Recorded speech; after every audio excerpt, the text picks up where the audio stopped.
We are almost at the end. We're almost at the end of this lecture, of the PowerPoint part of the lecture at least. So we talked about ladies, right? We just finished talking about all of our body types for ladies, right? So we got these, and now we're gonna move on to the fellas, and you will see instantly. One of the things that is different between male body types versus female body types, does not include the hips and the butt. I don't know how they got around it because I know some dudes that got some junk in their trunk too. I hate to say it that way, but it's true. Right. So we're going to talk about the male body types, right? So we see the parallel between men and women. There's this little extra one in here. It's kind of a trapezoid instead of the rectangle. So a little bit broader shoulders and a straighter waistline. So just a slight variation. We see our heavy in the midsection, right? Since they don't include their weight, their hips and butt, but they still include their waist. So thicker waist, smaller top. We see he's kind of rounded here. Broad shoulders, narrow waist. Like this is really here and here, kind of like the ideals for men. So broad shoulder, small waist, right in that little V right there. We let that little V. The rectangle, and then our kind of our diamond shape. So we see these in all men, right? And since men don't categorize themselves with their hips and the waist, there are some different categories. I was gonna say categorization. That's a word I just made up. There's some different categories that men use when they talk about their body type. So they really talk about frame, right? So the proportion or relationship between their height and their weight. So, a guy who's 5 feet tall and 100 pounds is small framed, and a guy who is 6'4" and 275 is a large frame. But like the 5'9", 5'10", 6 foot guy that's like 175, right? That is an average frame. There also, for men, there are, the tall, average, short, right? Heights.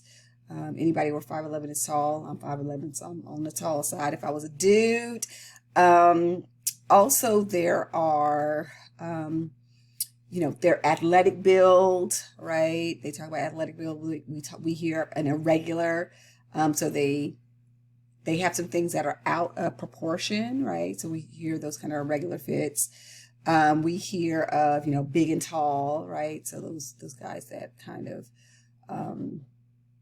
go over that average, right? But we also for men, and actually this goes for women too. Remember I told you there were some scientific words that we're going to hear that I was going to teach you guys. So get ready to write these down. They'll be underneath the lecture. I'll include this part. There's a thing called somatotype. Right. So those are, mostly used in the bodybuilding world, but there's some value in us understanding what that is as well. And there's three main types. There's ectomorph, which is the slight frame bodies, typically skinny. Oftentimes they're kind of this guy. They're thin. They just don't really put on much weight. They're slender. There are endomorphs that have a larger frame with a bigger proportion of fat. So that tends to be these triangle and these round, these oval diamond framed people. And then there are mesomorphs, which are kind of naturally muscular frames. So this guy and this guy, they gain and lose it in all the right places, right? So you have, male body types, they're slightly different, but because they don't include the hip and the waist, but it's really important to know that ectomorph, endomorph, and mesomorph are used for women as well, right? So slight frame bodies, I'm an ectomorph, right? Mesomorph are people that are naturally muscular. and endomorphs are those larger frames. So if we were to go back and look at our women's, we look at our women's, we, slight frame, right?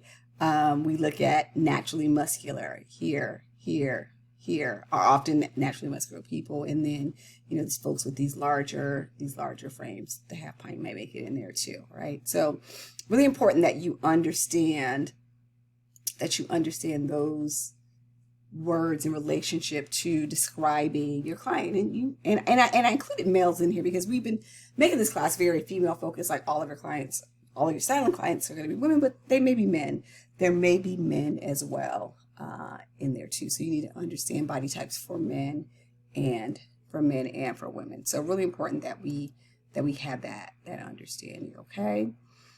All right, so now that we understand the body types, it's really important that we help our client make that decision, right? So how do we make that body type decision? So we make that body type decisions based on appearance, right? So just have your client look at yourself in a three-way mirror, so a mirror that shows you the front and the sides, right?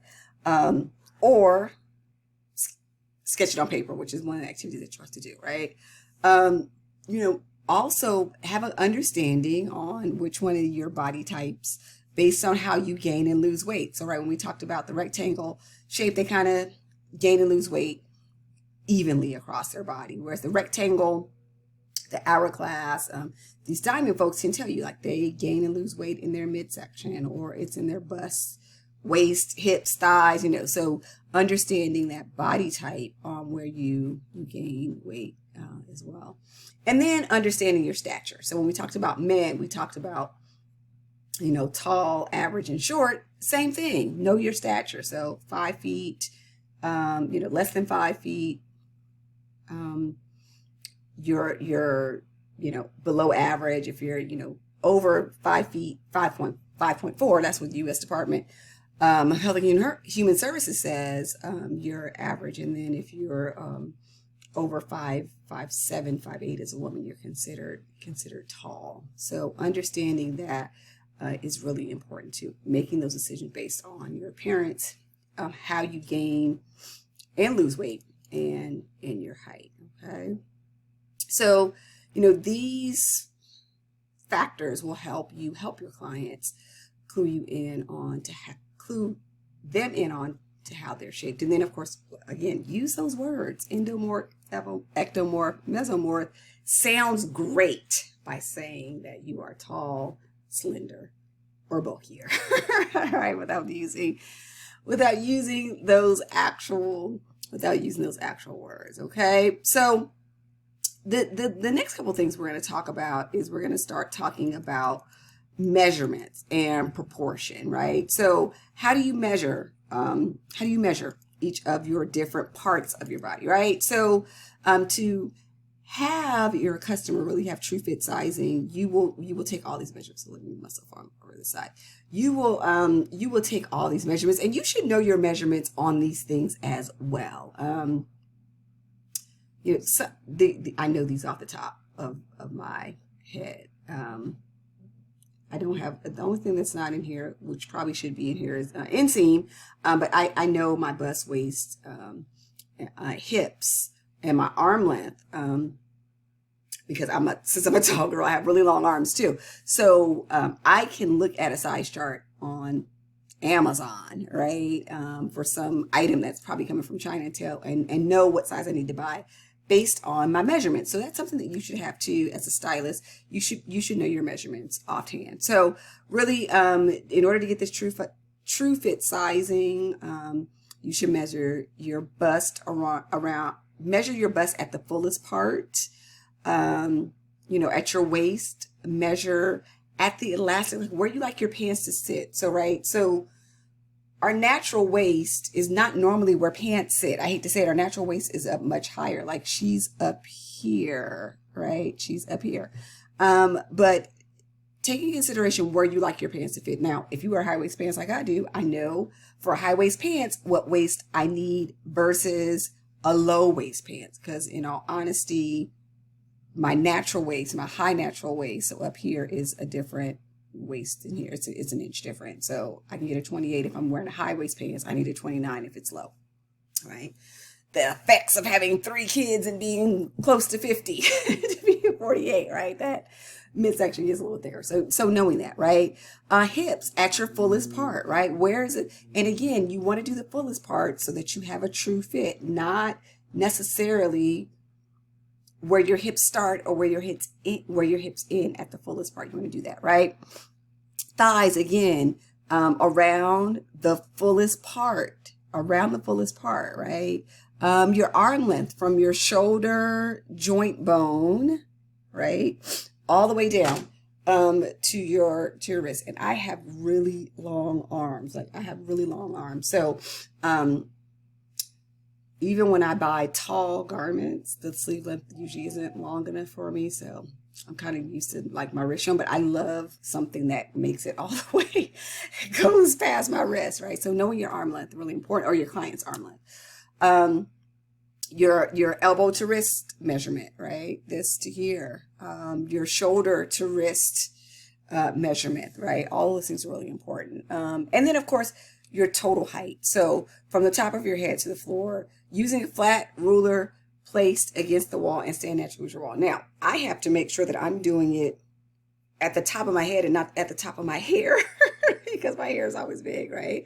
So I'm 5'11" without the hair. So with the hair, you know, I'm 6'1", and then with my big girl shoes, if I'm going out with my 6-inch, I'm way taller than my husband. So I'm pushing 6'3", looking like 6'4", 6'5" with the hair. So it's really important that these that you have these 10 measurements for your clients, because that will help you determine their true fit, and that will help you determine if something is going to fit them proportionally, whether they're with you or not. So remember, you're shopping with someone who's not there, right? And if you are buying pants that are narrow through the hips, the worst thing you can do is to bring someone who is a, here we go, let's go back. Bring someone who's a pear shape or hourglass shape. Bring them pants that don't fit through the hips, right? But by having their measurements, you know that it's going to fit through the hips. So it's really important that you have these measurements down, okay?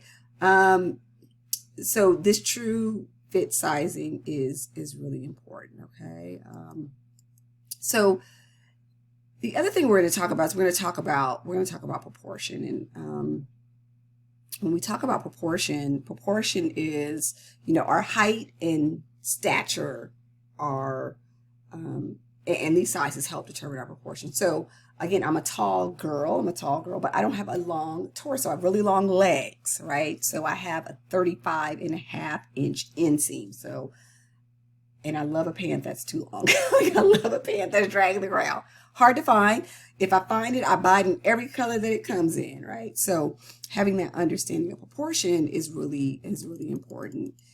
Is really important too. And when we look at our bodies unclothed, this is how we determine our proportion. And this is what we talk about when we talk about that 3-5-8 guide, right, of the golden mean, right? It's just a ratio that allows us to separate our body into sections. So we see sections here, right, of what are your proportions. So, you know, are you even all the way across? Are you, see, this is me. I don't necessarily have a short torso.